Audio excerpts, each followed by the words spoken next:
Balik lagi. Ini.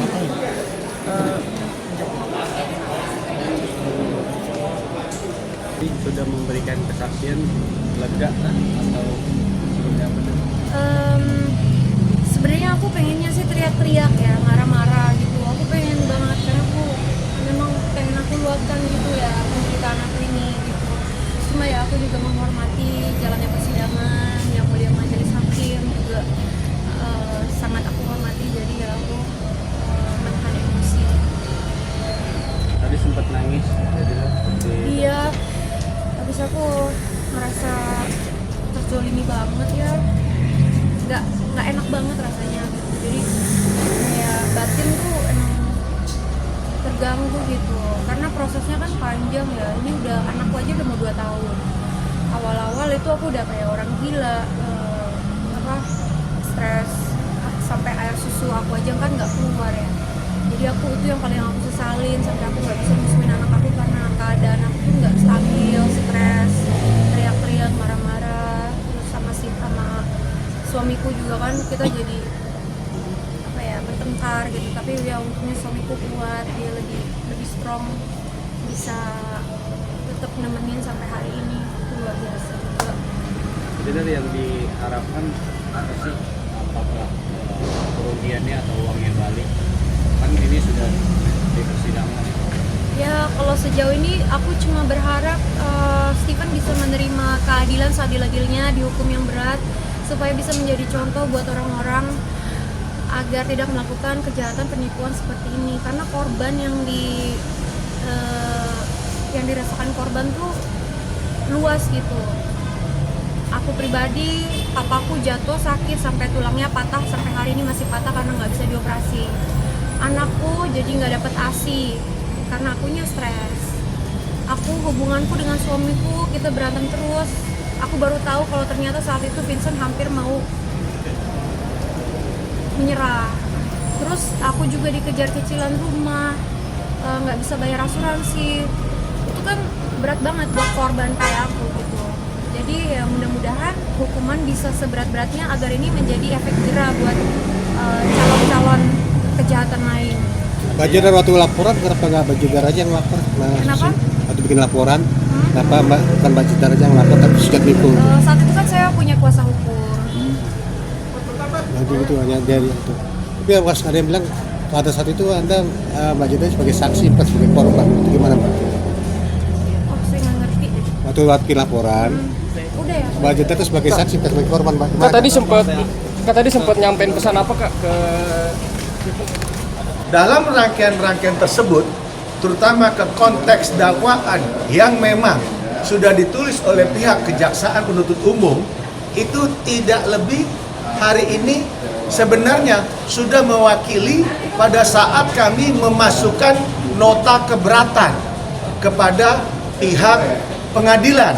Apa yang disangkakan atau apa yang didakwakan oleh pihak jaksa penuntut umum itu sebenarnya harus pada saat putus selah waktu minggu lalu itu wajib kiranya dari pihak Pengadilan Negeri Jakarta Selatan itu mengabulkan daripada eksepsi atau nota keberatan kami. Tetapi secara subjektif malah kita ditolak atau tidak diterima. Ya, jadi hari ini hadirlah kami untuk melanjutkan persidangan terkait saksi yang tadi saya sebut di atas dari pihak jaksa penuntut umum. Artinya eksepsinya ditolak ya Bang? Waktu minggu lalu, itu yang kita sangat sayangkan. Padahal dari saksi si Jatmiko sebagai saksi pelapor, termasuk juga dia bilang saksi dari kuasa hukum kantor Elsa Syarif itu jelas sampai saat ini itu beruntut dengan pada saat kita majukan eksepsi keberatan. Karena kenapa? Tidak ada toleransinya terkait daripada laporan polisi yang sudah dicabut kuasanya, harusnya dia berhenti, harusnya dikeluarkan registrasi itu, bukan malah lanjut. Kan tadi sudah terbukti bahwa saudara saksi Jatmiko tidak mengetahui apa-apa sama sekali. Itu hanya melalui kata-kata atau didengar, atau nama dia dalam istilah hukum saksi auditio. Kalau saksi auditio, 1000 saksi bukan saksi. Nah, kenapa mereka yakin bahwa ada pidana atau perbuatan yang dilakukan oleh Stefanus klien kami? Ini kami sangat sayangkan, karena dari awal kami lihat ini banyak sekali kejanggalan-kejanggalan. Nah itu. Tapi kan ketemu Jatmiko Bang, gimana Bang akhirnya menampakkan datang Akhirnya datang. Nah, itu tadi. Begitu tadi dalam persidangan kami kulik, nah, Sujatmiko itu bertentangan dengan BAP yang ada dibuat di Polda Metro Jaya. Dan dia banyak tidak taunya. Terutama ini lagi, kan pelapor Sujatmiko di Polda Metro Jaya. Itu dari Polda Metro Jaya ada mengeluarkan 2 sprint sidik, dari lidik ke sidik. Kami tanyakan kepada pihak Sujatmiko, saudara saksi Sujatmiko, apakah saudara saksi pernah menerima SP2HP atau SPDP? Dia menyatakan tidak pernah. Apakah saudara saksi pernah tahu ada 2 sprint sidik yang dikeluarkan oleh Polda Metro? Dia bilang tidak pernah tahu. Nah ini. Karena kenapa saya ngomong ini? Ini untuk mengingatkan hakim yang mulia. Karena kita adalah orang-orang pencari keadilan. Kita mohon kiranya putusannya memihak kepada ajas hak azazi manusia klien kami, yaitu apa? Kepastian hukum dan keadilan bagi klien kami. Bang, ini kan merasa keberatan, terus kemarin juga eksepsi sudah diajukan, namun ditolak. Ini langkah apa lagi yang mau jadi tadi eksepsi kan sudah ditolak tuh, bukan ditolak dalam arti kata benar dan salah, belum. Mungkin hakim ingin melihat apakah ada hubungan antara BAP saksi-saksi yang ada di Polda Metro Jaya dengan dakwaan yang ada di jaksa penuntut umum, sementara sehingga sidang dilanjutkan. Dan kalau kalian pernah melihat surat dakwaan, itu hanya 3 lembar. 3 lembar, dan di dalam ada tuntutan dakwaan 1, dakwaan 2, tidak dijelaskan kronologi unsur-unsur yang memang dilakukan oleh klien kami. Yang lebih diperburuk lagi, diperparah, di dalam dakwaan itu dinyatakan terjadi September 2020. Sementara Jessica Iskandar, saya tanya, kapan kamu kenal Stefanus? Dari bulan Juni 2020 sampai 2022 dia happy-happy aja, fun-fun aja, tidak ada pidana. Kok jaksa menyatakan ada perbuatan pidana bulan September 2020?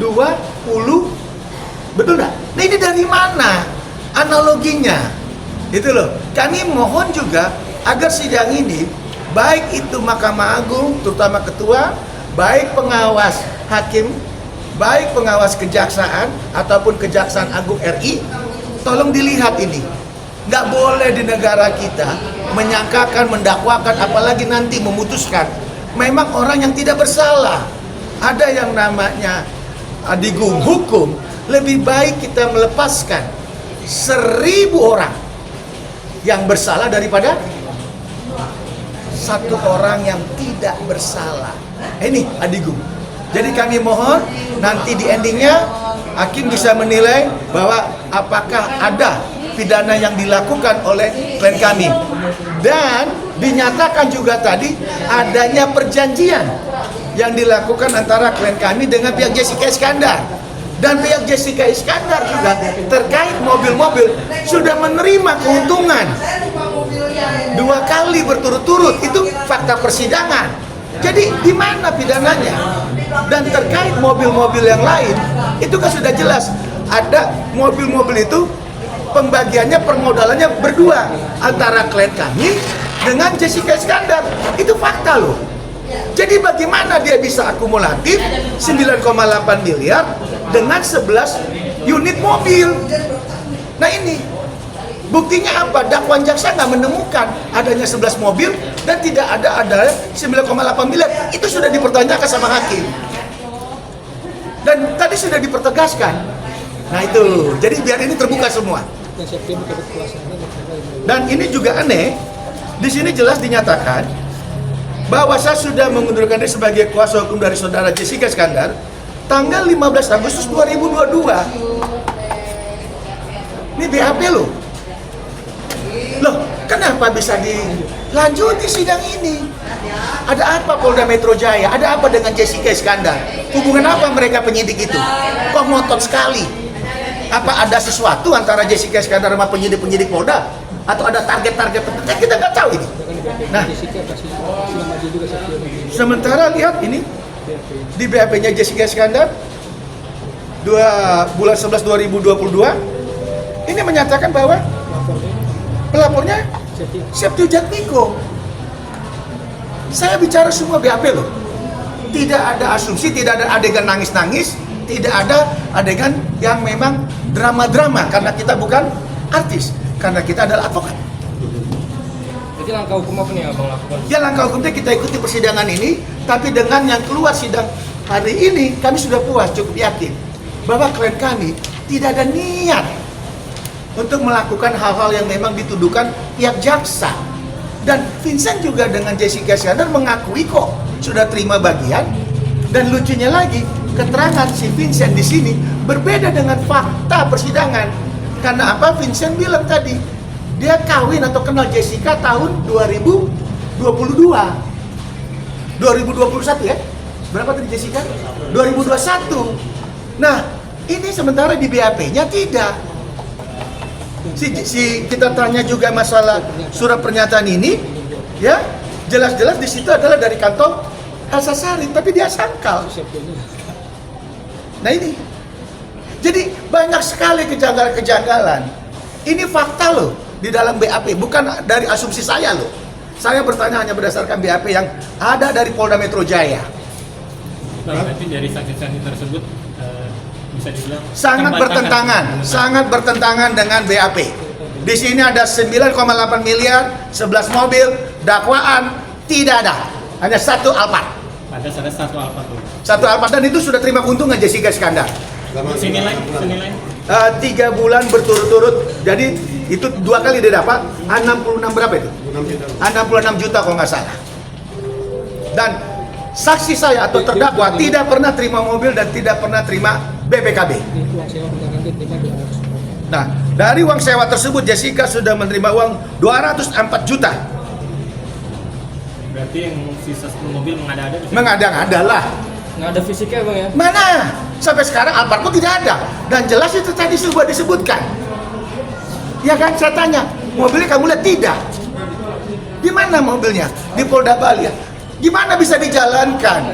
Dan ini udah saya sampaikan, ada perbedaan pandangan hukum antara kami dengan JPU. JPU menyatakan kalau 378, 372 itu adalah delik formil. Jadi tidak perlu tunjuk ada kerugian. Nah, kalau tidak ada kerugian, untuk apa dituntut? Sementara kalau namanya delik formil, saya kasih tahu, itu adalah pembunuhan, pencurian. Jadi nggak perlu tahu ruginya berapa sih akibat tersebut, itu boleh. Tapi kalau delik 378, 372 wajib itu sebagai delik material. Harus ditentukan dulu berapa kerugiannya. Kalau nggak ada kerugiannya, masa iya polisi mau capek-capek urus kayak begini? Udahlah, baik-baik aja paling polisi ngomong begitu.